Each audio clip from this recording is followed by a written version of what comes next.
Hello friends, இன்றைக்கி என்ன பார்க்குறீங்கன்னு பார்த்தீங்கன்னா, ஹேர் ஸ்டைல் மேக்கப் கிளாஸ்லேருந்து ஹேர் ஸ்டைல் கிளாஸ் போயிட்டுருக்கு இன்றைக்கி. ரொம்ப சிம்பிளாக, ரொம்ப எப்படி சொல்கிறதுங்க, ஸ்ட்ரெயின் பண்ணாமல் ஈஸியாக ஒரு பிரைட் லுக்கில் இருக்கக்கூடிய ஹேர் ஸ்டைல் தான் இது.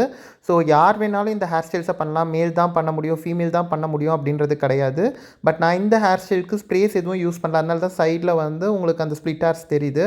ஏன்னா அந்த ஸ்டூடெண்ட்காக நான் பண்ணிகிட்ருக்கேன். அந்த ஹேர் டேமேஜ் ஆகக்கூடாது. ரெண்டாவது வந்து நிறைய பேருக்கு ஹேரில் ஸ்ப்ரேஸ் யூஸ் பண்ணுறது பிடிக்காது. ஸோ மேக்ஸிமம் வித்தவுட் ஸ்ப்ரேயில் நான் என்ன ஃபினிஷிங் கொடுக்க முடியுமோ அதை கொடுத்து பண்ணியிருக்கேன்.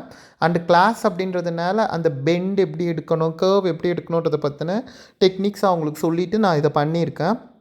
உங்களுக்கு இந்த ஹேர் ஸ்டைல் பிடிச்சிருக்குன்னா ஒரு லைக் பண்ணுங்கள், சப்ஸ்கிரைப் பண்ணுங்கள். அண்டு இந்த ஹேர் ஸ்டைல் போட நான் அதிகபட்சம் எடுத்துக்கிட்ட டைமிங் பார்த்திங்கன்னா, வித்தவுட் கிரிம்பிங் அப்படின்னு பார்த்தீங்கன்னா 5 to 7 மினிட்ஸ் தான் எடுத்துக்கிட்டேன்.